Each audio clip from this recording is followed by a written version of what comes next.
Salón Ferrín. Actualmente me encuentro estudiando la especialización en Neuropsicología de la Educación con la Corporación Universitaria Iberoamericana.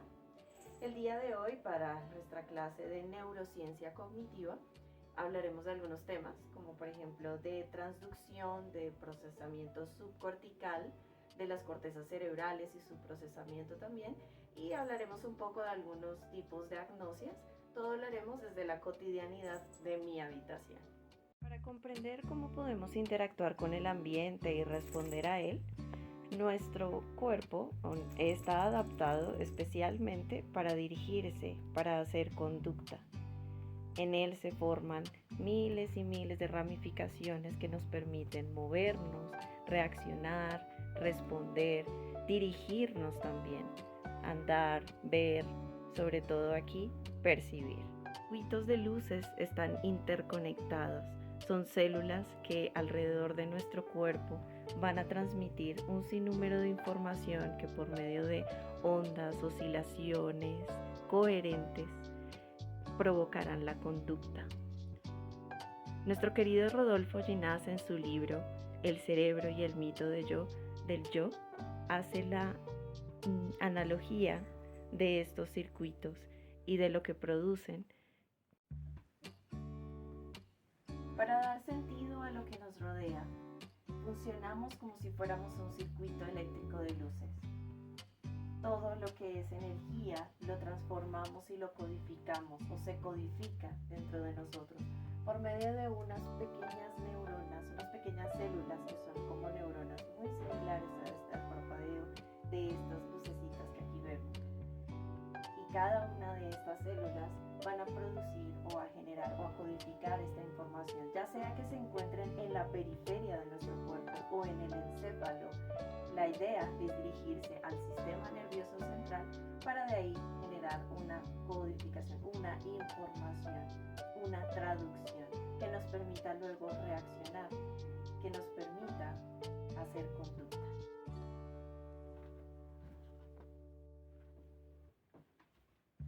A este proceso de recepción sensorial por medio de una de las células sensitivas, que luego transmitirán ya sea por alguno de los nervios periféricos, espinales o cerebrales, transmitirán o se dirigirán al centro o al sistema nervioso central para codificar una información que nos permita reaccionar. Este proceso se llamará transducción.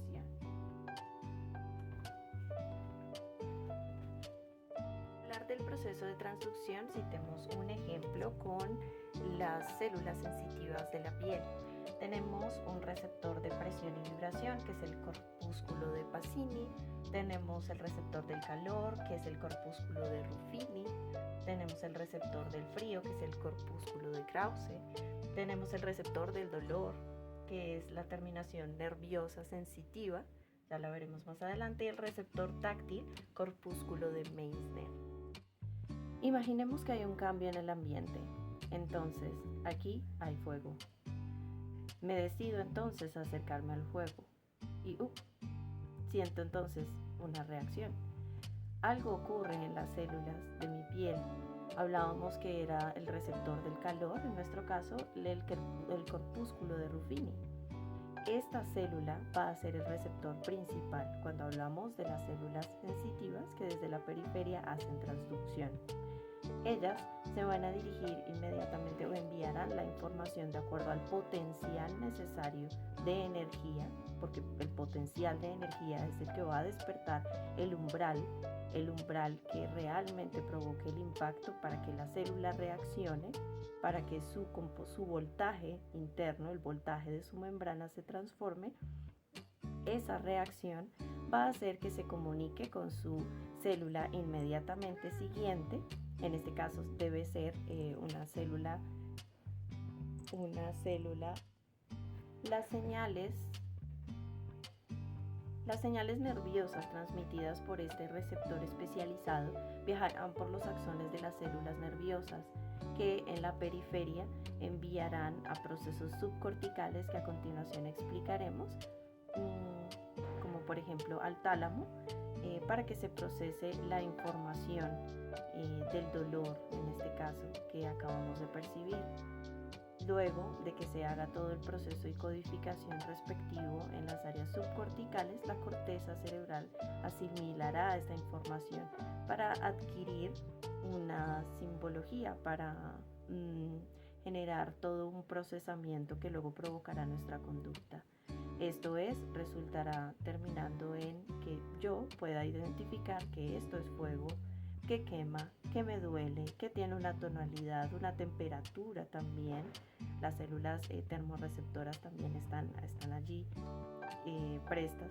No es solamente una célula, nuestro cuerpo, y es la virtud de la transducción, trabaja en una especie de oscilación que ocurre inmediatamente entre todas las células. Una de ellas entonces generará este proceso, ¿verdad? Se provocará un cambio de voltaje, habrá un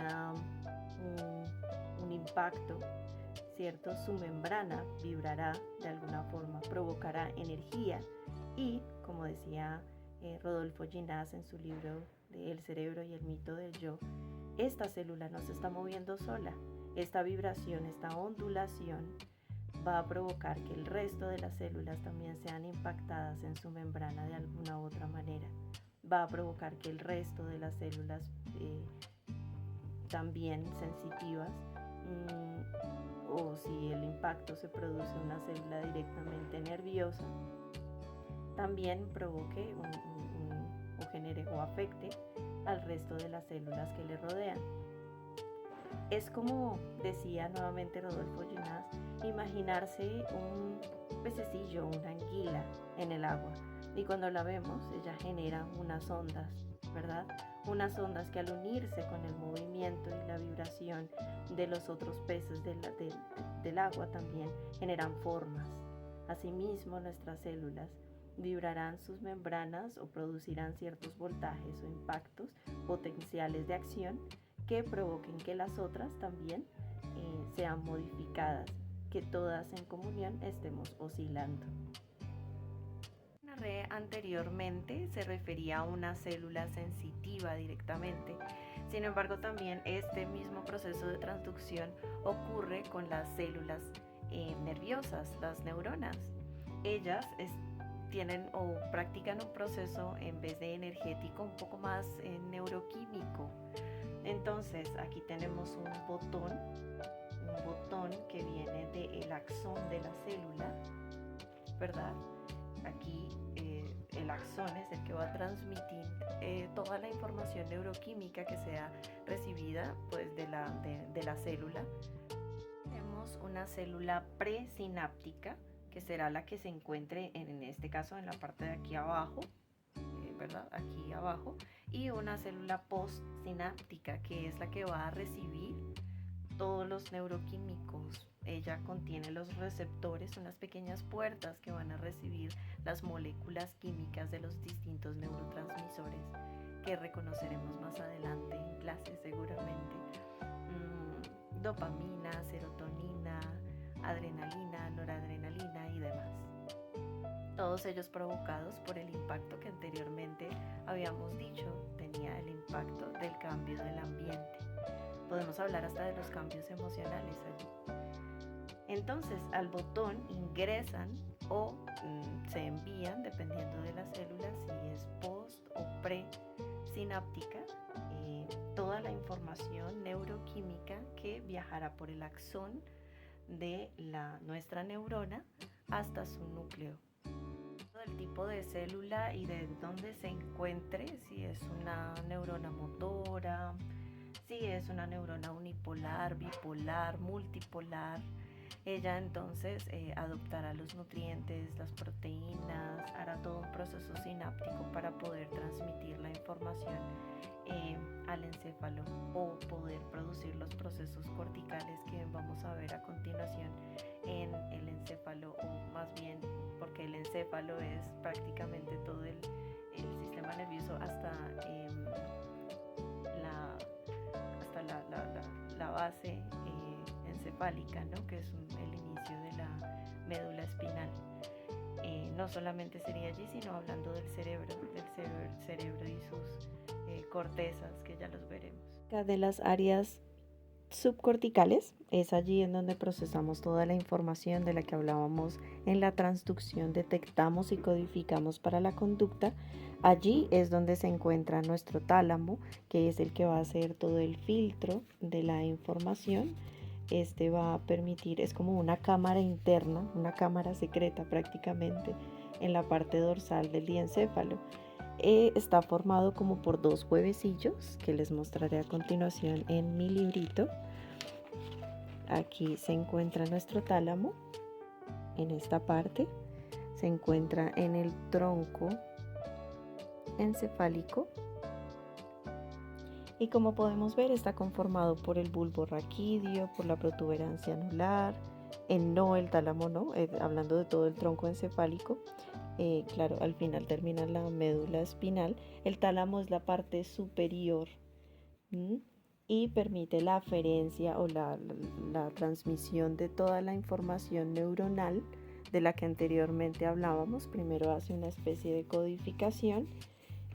Más que de filtro, simplemente complejiza para que logren llegar a las áreas corticales todas las transmisiones neuroquímicas o energéticas que hemos recibido del ambiente. Dentro de las estructuras tenemos también los ganglios basales, bastante influenciadores del control del movimiento. Es una de las áreas afectadas en enfermedades como el Parkinson. Está también la amígdala, que es parte de los ganglios basales, que se encuentra en el lóbulo temporal. Tiene un gran papel en la formación o la codificación de la conducta emocional, pero sobre todo esta que es primitiva, hablando de la agresión, la ira, la defensa, la supervivencia y la reproducción. Bueno, como decíamos, en el diencéfalo se encuentra el tálamo, del que ya acabamos de hablar, el hipotálamo, que está bajo el tálamo, tal vez se alcance a ver un poco allí, y dice que se encuentra en el sistema nervioso autónomo, o bueno, más bien controla, no se encuentra en el tronco encefálico, pero ayuda a controlar el sistema nervioso autónomo y endocrino. Tiene una conexión directa con la hipófisis para la producción hormonal, sobre todo de oxitocina o de hormonas para la reproducción.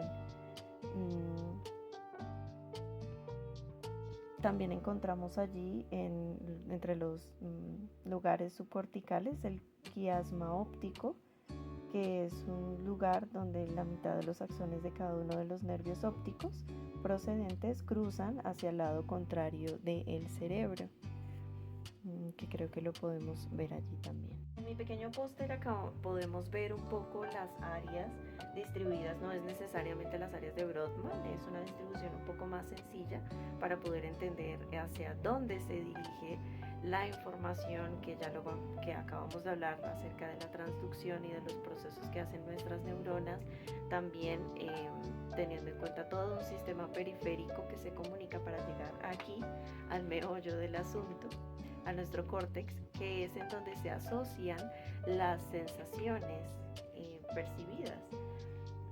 Por ejemplo, tenemos aquí la distribución por lóbulos, veámoslo. Aquí tenemos en la parte 13, que es el lóbulo frontal, y se va a encargar de, importante, la concentración, la planeación, juicios, la expresión emocional. Eso, aquí en el área número 13. Encontramos el lóbulo parietal, esencial, lo vamos a mencionar ahorita en las agnosias.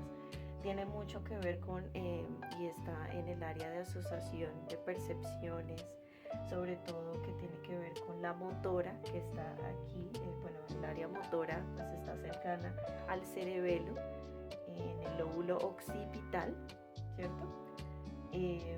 Claro, al hacer las asociaciones del movimiento con lo percibido, además también aquí cercano al lóbulo temporal, que es donde se procesan elementos como o sensaciones de la audición, del lenguaje, y asimismo de la memoria.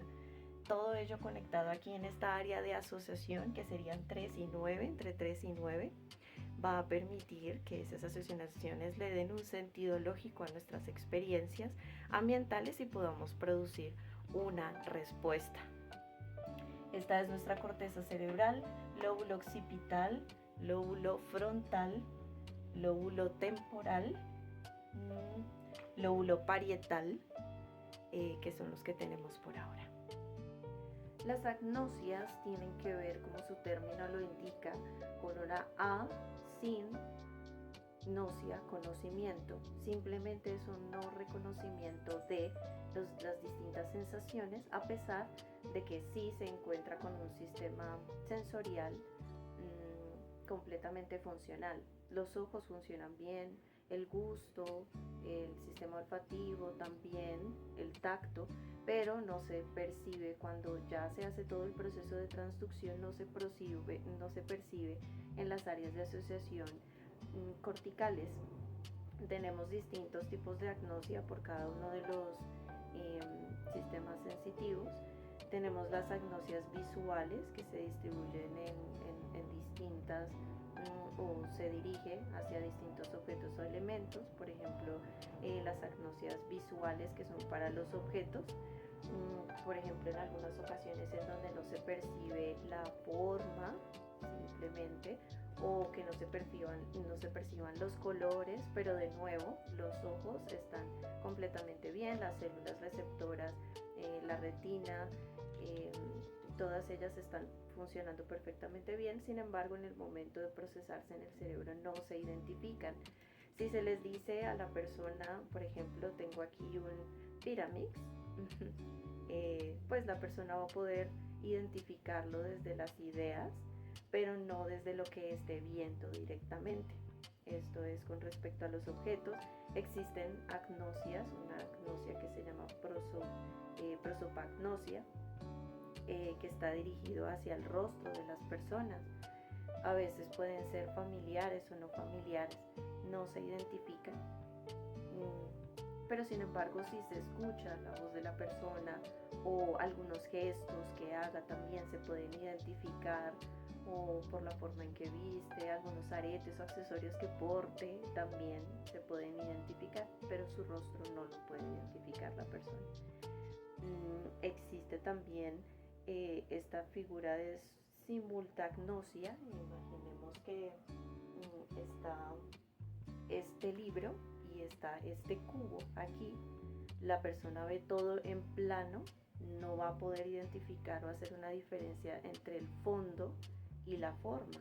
Entonces va a creer que esta pirámide, que de hecho no la va a ver como una pirámide sino como un triángulo, si lo vemos en 2D se va a ver como un triángulo, va a estar dibujada en el libro, en el plano del libro. Esta es otra de las formas de agnosias visuales, como hay otras. Tenemos también agnosias espaciales, que tratan acerca de la ubicación o no memorizar. Cuando existe un mapa, para lograr ubicarse, no pueden asociar en dónde se encuentran, hacia dónde dirigirse. Hay una agnosia también espacial que tiene que ver con la memoria. Estaba en duda si era una amnesia, pero no, porque en realidad la persona sí recuerda cuáles son las casas, por ejemplo, de su barrio, en donde van caminando, las tiendas que hay cerca, pero no sabe cómo dirigirse al punto en el que sería su casa. Esta es más o menos de las espaciales. Hay agnosias espaciales unilaterales, en donde la lesión puede ser en una parte del cerebro y es decir, por ejemplo, que sea del lateral o hacia el hemisferio derecho, y que sea el izquierdo el que esté funcionando bien, porque se hace una especie de rebote en la lesión. Funciona bien el izquierdo, entonces la persona, en el momento de, por ejemplo, dibujar una imagen que haya visto antes, va a dibujar solamente la mitad que alcanza a percibir. Allí, de nuevo, solamente hay una parte, una unilateralidad afectada, pero también existe una agnosia espacial de este estilo que es bilateral.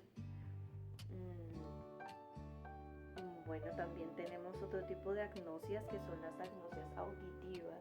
Me parecieron un poco curiosas porque siempre asociamos la música con el lenguaje y ocurre que, de nuevo, como decía anteriormente, hablando de los lóbulos de la corteza cerebral y de su distribución en lóbulos, usualmente se trata de lesiones parietotemporales, occipitales también, y allí es donde se encuentra la asociación del lenguaje con el movimiento y la audición. En algunas ocasiones, o cuando se trata, por ejemplo, en estas agnosias como la musia u otras, no se recuerdan las melodías, no se recuerdan las letras de las canciones o no se recuerda el nombre de la canción, pero probablemente si la lee la persona la va a poder detectar, que es lo que me parece curioso, como si la música no fuera solamente un lenguaje, sino que abarca otro tipo de procesos más complejos. La lectura, por ejemplo, la escritura más bien, pareciese que sí se ve afectada.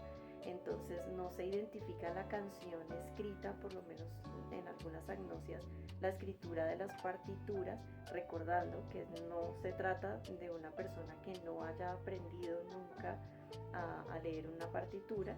Esta persona tiene toda la capacidad de aprender y de conocer una partitura, o alguna vez lo hizo, sin embargo en el momento de la lesión lo ha olvidado o ya definitivamente no va a poder asociarla con alguna canción. Esta es una de las agnosias que me parece bastante intrigantes. Y por último hablaremos de las agnosias somáticas. Estas agnosias tienen que ver con